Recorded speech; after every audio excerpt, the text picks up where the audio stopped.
Today is Friday, April 14th, and we're going to go around the bases with our MLB insider, Jon Heyman. Jon, how you doing, man? I'm good. How are you, Ryan? I'm doing well, and we're going to start off with our top story here in the Tampa Bay Rays, 13-0, and it's an historic start. Obviously not playing the best opponents in baseball, but 13-0 is 13-0, Jon. It's undeniable. They're going for their 14th straight win to start the season tonight. What more can you say about this team?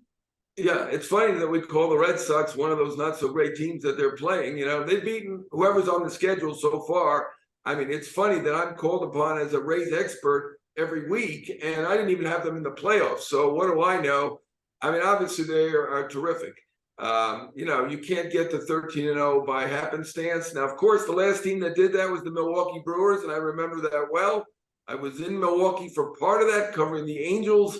And it was amazing, and they didn't even make the playoffs. So you never know. And, of course, they've got two injuries now with the Rays, which is not great news. Jeffrey Springs, who's looking like an ace. We'll see how long he is out. And, obviously, Eflin, the other starting pitcher. But they know what they're doing. They really do. And one executive from a team in the other league who did cover them in spring training said they're just better prepared than everyone else. And it's pretty amazing considering – they didn't have spring training at their normal site due to the hurricane. They had it partly in Orlando, partly in St. Pete, and they've come out gangbusters, and give them credit. Very, very feisty lineup top to bottom. They've got some stars, a Rosarena, Franco, but the pitching is really the key. Drew Rasmussen, who came in the deal for Adames. I thought that was finally a bad deal for them, trading away Adames, but no, lo and behold, there they have Rasmussen, and he's great. Springs, they got from the Red Sox. He'd been a guy who'd been DFA'd twice before. He looks like an ace, or did before he was hurt.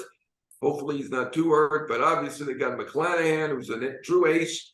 This is a really good team. I do not think this is a fluke. Now, after I'd like to amend my predictions. They're pretty good.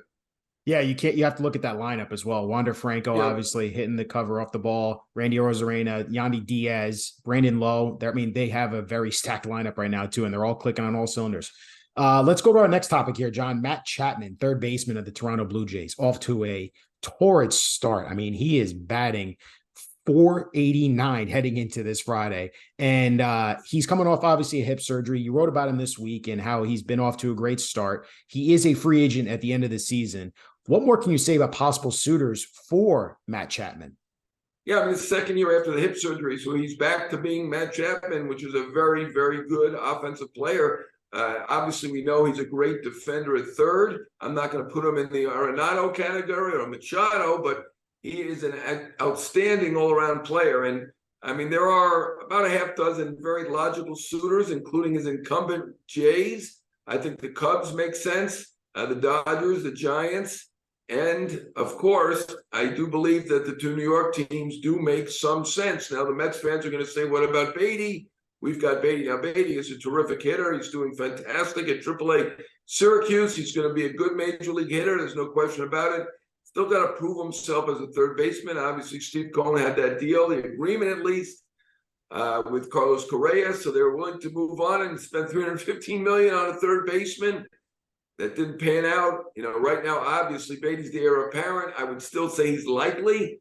He needs to show that he can play third base, though not an easy position. Obviously, the Yankees make sense. Donaldson's at the end here. He's hurt at the moment, but his contract is up after the year. LeMahieu, very versatile guy. I think the Yankees like him in that versatile role more than as a starting third baseman, though. So I think the Yankees are logical as well. But those are two of the six teams I think are logical. And interestingly, Chapman looks like the best position player who's going to be a free agent, assuming you count Ohtani as a hitter and a pitcher, not a position player. Ohtani's obviously the best free agent going, maybe ever, certainly up there, and we'll get a record deal. But the position player situation is rather light. You've got, obviously, we know about Bader. You've got Teoscar Hernandez. Rhys Hoskins now has been hurt.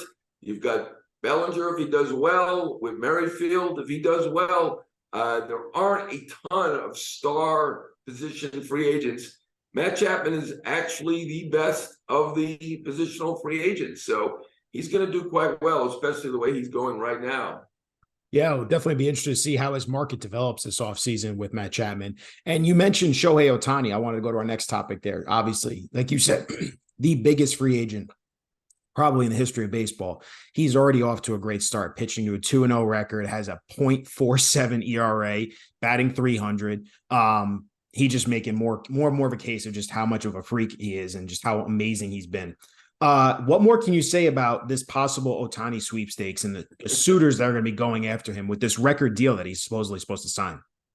Well, a couple of executives have said to me that they think the Dodgers or the Mets are the favorites, and that is logical if you go by your typical free agent who's looking for the biggest deal. The Dodgers and the Mets generally over the years, over the last few years, have shown the best willingness to spend big bucks. I mean, Cohen certainly, since he's come in there, and Dodgers with Guggenheim, they did cut back a little bit last year. We think that's to set up partly for Ohtani, for the big move to get Ohtani cross town or cross freeway, whatever you want to call it, in Los Angeles.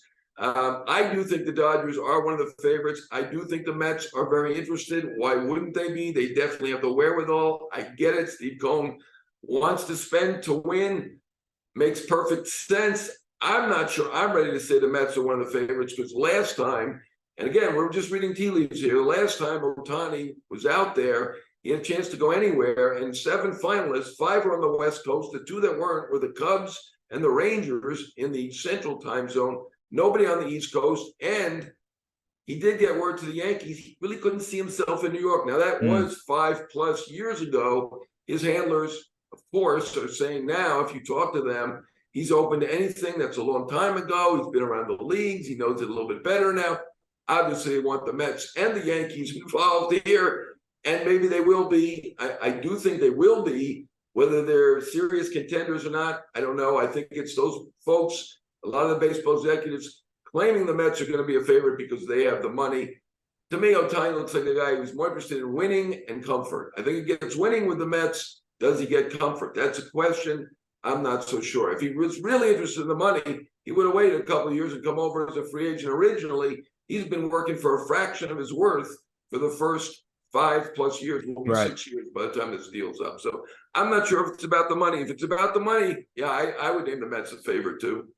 Now, just to follow up there real quick, how well can it be stated, or how much can you look into the fact that Billy Epler was the GM of the Angels when he brought Ohtani over there and now is the GM of the New York Mets? Is there a strong enough connection there where the Mets would have a lead up on, let's say, the Dodgers? Well, if I said it's about comfort, he's probably comfortable with Billy Epler. He signed up with him once before. Now, I don't think that's going to be a major factor in this. I think comfort will be generally, but normally the GM is not the big factor. The owner is the factor spending the money. But in this case, I think winning is 1 for Ohtani. Comfort might be 2, even ahead of the money. He's going to get a record deal wherever he goes. I mean, we've never seen a player like this before. It's arguable whether he's the greatest free agent because Alex Rodriguez was 24, 25 years old, power hitting shortstop. The age is a big factor here. How long can he pitch and hit like this? But he does bring a marketing aspect that nobody brings. He is the best player in the game. I guess somebody could argue for Trout, somebody could argue for Judge, but nobody does what he does, and he will break that $500 million. I don't think I have any doubt about that. Yeah, it's going to be, again, when that number comes through, I think a lot of people are going to be paying attention to how big it's going to be. Let's bring it all home, John, and finish our last story. The Oakland A's, obviously off to another tough start here to the season. There's been multiple rumors that this team could be that team that moves ultimately to Las Vegas. What more can you say about the potential of the Oakland A's moving to Las Vegas? Well, that rumor is out there. It's been out there off and on for the past several years. So eventually, I think there's a good possibility of this. They've been trying to get a new stadium in Oakland, haven't been able to get it done. And one executive told me it feels like Major League that they're trying to lose. I don't know whether it's to prove a point or not, but they may just have a bad team. They've been able to win on a shoestring before. It's weird how bad they are right now. They are 3-10 as we do this, but they look that bad. They really do. And it's a shame because you can remember back in around 1990, they had the highest payroll in baseball above the Yankees. And now, there were reports that they made, I don't know, $50-60 million last year with this low payroll.